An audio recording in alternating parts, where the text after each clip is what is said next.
2008 के मुंबई के हमलों का जिक्र किया, बार बार कहा कि मनमोहन सिंह जी की सरकार ने कुछ नहीं किया। ये तो जानकारी होगी ना कि उसी समय जब वो आतंकवादी हमला चल रहा था तभी उन आतंकवादियों को मार डाला था, एक बचा था और उसको भी फांसी दे दी थी 2012 में। महाराष्ट्र के मुख्यमंत्री ने इस्तीफा दिया। देश के गृह मंत्री ने जिम्मेदारी लेकर इस्तीफा दिया। एक जवाबदेही थी पब्लिक के प्रति, एक जवाबदेही थी इस देश की जनता के प्रति, इस देश की धरती के प्रति।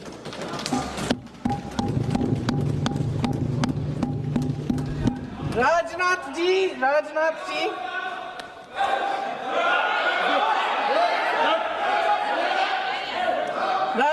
जी तो पुलवामा, उरी और पठानकोट के समय गृह मंत्री रहे थे।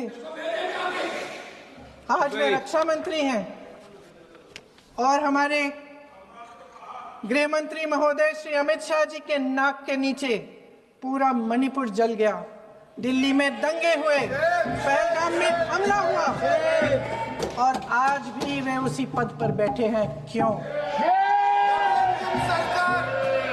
अध्यक्ष महोदय, बमबारी से अखबारों के हेडलाइन बनते हैं, मगर कहानी सुरक्षा में की चूक में भी है। आज देश खोखले भाषण नहीं सुनना चाहता, देश जवाब चाहता है, तसल्ली चाहता है कि सच उससे छिपाया नहीं जाएगा। देश जानना चाहता है कि उस दिन अप्रैल 22, 2025 को क्या हुआ और क्यों हुआ। आप तो खुद अपनी पीठ थपथपाने में लगे रहते हैं। सेना, देश, संसद से सच छुपाते हैं। ऑपरेशन सिंदूर जब शुरू हुआ, हम सब ने समर्थन किया, सब एकजुट होकर खड़े हो गए इस देश के लिए। दोबारा होगा, दोबारा खड़े हो जाएंगे। अगर हमारे देश पे हमला होता है तो यहाँ इस सदन में किसी भी पार्टी का हो, कोई भी हो, सब आपका समर्थन करेंगे।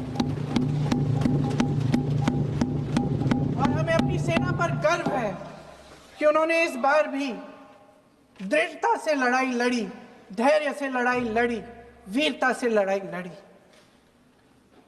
लेकिन इस ऑपरेशन का सिंदूर का क्रेडिट, उसका श्रेय तो हमारे प्रधानमंत्री जी चाहते हैं। सही भी है, ठीक है, सही है, श्रेय ले। ओलंपिक्स में हमारा मेडल आता है, उसका भी श्रेय लेते हैं, लेकिन सिर्फ श्रेय लेने से नहीं होता नेतृत्व, जिम्मेदारी भी लेनी पड़ती है।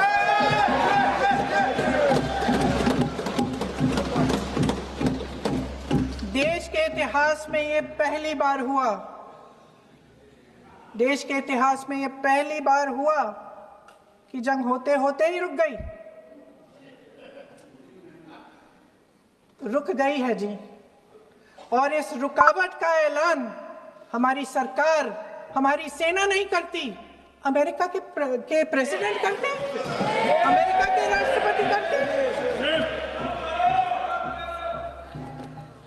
ये हमारे प्रधानमंत्री महोदय की गैर जिम्मेदारी का सबसे बड़ा प्रतीक है।